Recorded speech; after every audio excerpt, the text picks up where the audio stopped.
Welcome to my प्रयास channel. आपका इस चैनल में स्वागत है। आज हम एनसीईआरटी सार संग्रह में हिस्ट्री को पढ़ेंगे और हिस्ट्री में एंशिएंट हिस्ट्री को पढ़ेंगे। और एंशिएंट हिस्ट्री में चैप्टर पढ़े थे कल पाषाण काल, और आज भी हम पाषाण काल को ही पढ़ेंगे। और ये वीडियो काफ़ी हेल्पफुल होगा कोई भी कम्पिटिटिव एग्जाम के लिए, चाहे बीपीएससी टीचर हो या बीपीएससी का कोई भी एग्जाम हो या अदर एग्जाम हो, कोई भी ये वीडियो काफ़ी हेल्पफुल होगा, क्योंकि ये एनसीईआरटी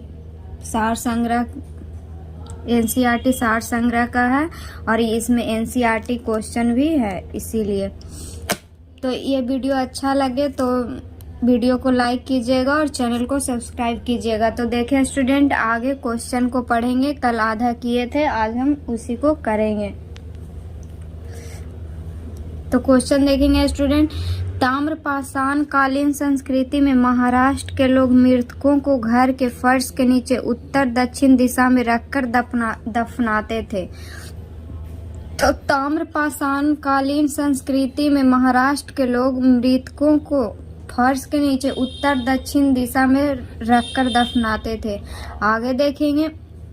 भारत के दो सर्वाधिक प्राचीन ज्ञात मध्य पाषाणकालीन स्थल कौन से हैं? तो इसमें दो सर्वाधिक प्राचीन ज्ञात मध्य पाषाणकालीन स्थल पूछ रहा है, तो महदहा और सराय नाहर राय।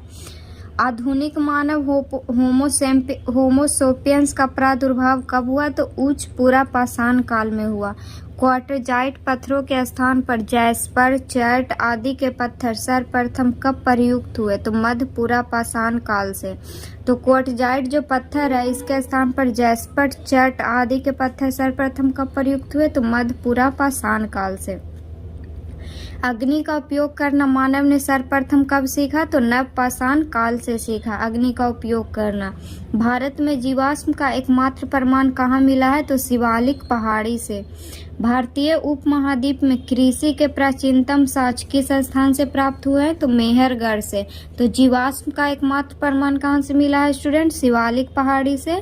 और कृषि के प्राचीनतम साक्ष्य किस स्थान से प्राप्त हुआ है? तो मेहरगढ़ से। और कपास के प्राचीनतम साक्ष्य कहाँ से प्राप्त हुए थे? तो ये भी मेहरगढ़ से ही प्राप्त हुए थे। अब आगे देखेंगे स्टूडेंट। हड्डी निर्मित उपकरण किस भारतीय पुरातात्विक स्थल से प्राप्त हुए हैं? मतलब हड्डी जो उपकरण, मतलब कि जो सामान जो हड्डी से मतलब कि बना हुआ है, उसी को बोलते हैं हड्डी निर्मित उपकरण। वह किस भारतीय पुरातात्विक स्थल से प्राप्त हुए हैं? तो सराय नाहर राय से। गौरिक मृदभांड पात्र का नामकरण कहाँ से हुआ था? तो गौरिक मृदभांड पात्र का नामकरण हुआ था हस्तिनापुर से। सिंधु घाटी सभ्यता के मुख्य स्थल मोहनजोदड़ो, चनहुद्रो, सूतका गंडोर, हड़प्पा तथा कोडदीजी वर्तमान में पाकिस्तान में स्थित है। तो पूछेगा स्टूडेंट क्वेश्चन कि पाकिस्तान में कौन कौन स्थल है जो सिंधु घाटी का स्थित है? तो मोहनजोदड़ो, चनहुद्रो और सूतका गंडोर, हड़प्पा तथा कोटदीजी जो है वर्तमान में पाकिस्तान में स्थित है। अब देखेंगे स्टूडेंट नव पाषाण कालीन स्थल, मतलब कि नए युग में जो स्थल बना हुआ है। तो नए स्थल कौन है? बुर्जहोम। तो बुर्जहोम कौन राज्य में है? तो कश्मीर में पड़ता है। और इसमें से क्या चीज का साक्ष्य प्राप्त हुआ है? कब्रों में मालिक के साथ कुत्ते दफनाने के साक्ष्य प्राप्त हुए हैं। दूसरा गुफकराल, ये भी कहाँ है? ये भी कश्मीर में ही पड़ता है। और यहाँ से कृषि व पशुपालन के साक्ष्य प्राप्त हुए हैं। हड्डी निर्मित औजार प्राप्त हुए हैं। धूसर मृदभांड का प्रमाण मिला है। सिलवट्टा व हड्डी से निर्मित सुई के साक्ष्य प्राप्त हुए हैं। आगे देखेंगे मेहरगढ़। तो मेहरगढ़ कहाँ पड़ता है? तो मेहरगढ़ पड़ता है पाकिस्तान में। यहाँ से मिला है गेहूं की 3 व जौ की 2 किस्मों की खेती के प्रमाण, कच्ची ईंटों के आयताकार मकान और प्राचीनतम स्थायी जीवन के साक्ष्य। ये मिला है मेहरगढ़ से। अब आगे देखेंगे महदहा। तो महदहा कहाँ पड़ता है? महदहा पड़ता है यूपी में। और यहाँ से मिला है गोलाकार झोपड़ियों के प्रमाण, धान के अलावा जौ की खेती व पशुबाड़ा के भी साक्ष्य। तो महदहा से क्या क्या मिला है? गोलाकार झोपड़ियों के प्रमाण धान के अलावा जौ की खेती व पशु बड़ा के भी साक्ष्य मिले हैं। और कोल्डी हवा, तो कोल्डी हवा ये भी कहाँ पड़ता है, ये पड़ता है यूपी में। और यहाँ से क्या क्या मिला, यहाँ से मिला धान की खेती के प्रमाण प्राप्त हुए हैं, जो धान की खेती का भारत में ही नहीं बल्कि विश्व में सबसे प्राचीन साक्ष्य माना जाता है इसको। तो यहाँ से क्वेश्चन आता है स्टूडेंट कि विश्व में सबसे प्राचीन साक्ष्य किसको माना जाता है, धान की खेती का प्रमाण जो मिला है कहाँ से, कोल्डी हवा से। संगनकल्लू, ये संगनकल्लू कहाँ पड़ता है, तो संगनकल्लू पड़ता है कर्नाटक में। यहाँ से मिला है राख के टीला प्राप्त हुआ है और जो बेल्लारी जिले में स्थित है। और आगे पिकलीहल, ये कहाँ है, तो ये है कर्नाटक में। और यहाँ से क्या क्या साक्ष्य मिला है, तो यहाँ से मिला है राख के ढेर और निवास स्थल के साक्ष्य के प्राप्त हुए हैं। तो पिकलीहल ये कौन सा स्टेट में पड़ता है स्टूडेंट, कर्नाटक में। और यहाँ से मिला है राख के ढेर व निवास स्थल के साक्ष्य। और चोपानिमांडो, ये चोपानिमांडो कहाँ पड़ता है स्टूडेंट, यूपी में। और यहाँ से मिला है मधुमक्खी के छत्ते जैसी झोपड़ी, ज्यामितीय आकार के सूक्ष्म पाषाण व हस्त निर्मित मृद भांड के साक्ष्य प्राप्त हुए हैं। सारू तारू, ये कहाँ है स्टूडेंट, तो सारू तारू है असम में। तो असम, यहाँ से मिला है गुवाहाटी के समीप उत्खनन से आदिम कुल्हाड़ियाँ व चित्रित मृदभांड प्राप्त हुए हैं। और आगे देखेंगे चिरांद, चिरांद ये कहाँ पड़ता है, ये अपना बिहार में ही पड़ता है। तो चिरांद से क्या मिला है, चिरांद से मिला है हड्डी के उपकरण प्राप्त हुए हैं जो प्राय हिरणों के सींगों से निर्मित है। दाओजली, दाओजली कहाँ है, असम में। और यहाँ से मिला है कृषि व पशुपालन के साक्ष्य प्राप्त हुए हैं। अब इसको एक बार रिवाइज कर लेंगे। तो हड्डी निर्मित उपकरण किस भारतीय पुरातात्विक स्थल से प्राप्त हुए हैं, तो सराय नाहर राय से। गौरिक मृदभांड पात्र का नामकरण कहाँ से हुआ था, हस्तिनापुर से।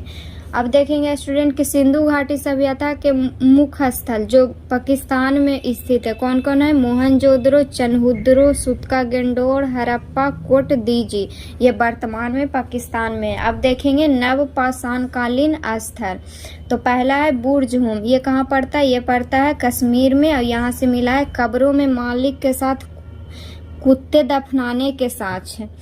दूसरा है गुफ फकराल, ये भी कश्मीर में पड़ता है। और यहाँ से मिला है कृषि व पशुपालन के साक्ष्य। हड्डी निर्मित औजार, धूसर मृदभांडों का प्रमाण, सिलबट्टा व हड्डी से निर्मित सुई के साक्ष्य प्राप्त हुए हैं। अगला मेहरगढ़, ये कहाँ पड़ता है, ये पड़ता है पाकिस्तान में। और यहाँ से गेहूं की 3 व जौ की 2 किस्में की खेती के प्रमाण मिला है मेहरगढ़ से। कच्ची ईंटों के आयताकार मकान और प्राचीनतम स्थायी जीवन के साक्ष्य मिला है मेहरगढ़ से। अब महदहा, ये महदहा कहाँ पड़ता है, ये महदहा पड़ता है यूपी में।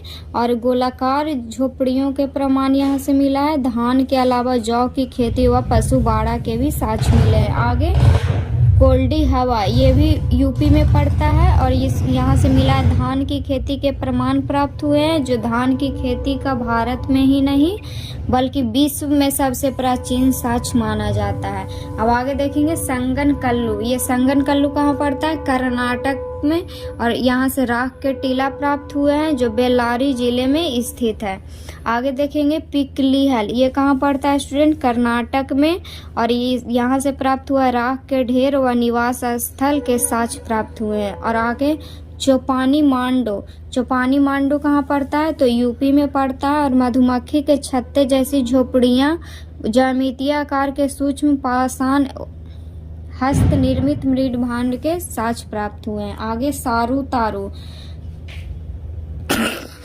अब आगे देखेंगे स्टूडेंट सारू तारू, सारू तारू कहाँ पड़ता है, असम में। यहाँ से क्या मिला है, तो यहाँ से मिला गुवाहाटी के समीप उत्खनन से आदिम कुल्हाड़ी व चित्रित मृदभांड प्राप्त हुए हैं। आगे देखेंगे चिरांद, चिरांद कहाँ पड़ता है, चिरांद पड़ता है बिहार में।